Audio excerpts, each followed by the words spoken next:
Dating Ilocos Sur Governor at long-time political kingmaker, walang iba kundi si Luis Chavit Singson. Manong Chavit, magandang umaga at welcome po sa programang Pulso ng Bayan. Maraming salamat po sa inyong oras.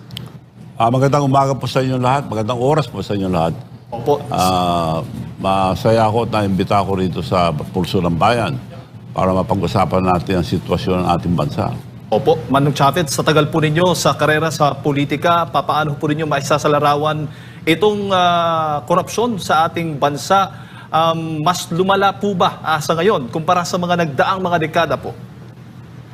In every administration, may issue about grappling corruption. Pero ito na ang pinakamalaki sa lahat. At hindi dapat natin palampasin ito kundi wala nang kinabukasan ng mga kabataan. Ang pinaglalaban natin ang mga kinabukasan ng mga kabataan.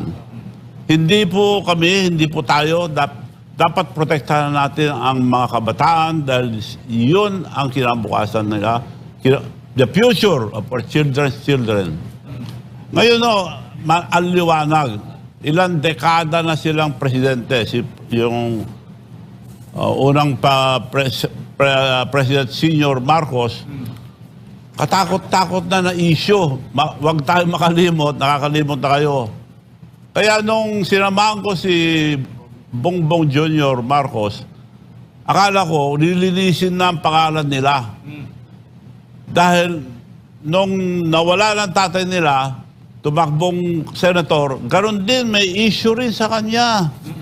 So ayaw ko sanang samahan. Ito, ang liwanag yung nakalagay dito. Bongbong Marcos sued for plunder over pork barrel scam in Napoles. Plunder rap filed versus Bongbong Marcos over 250 million pork barrel scam.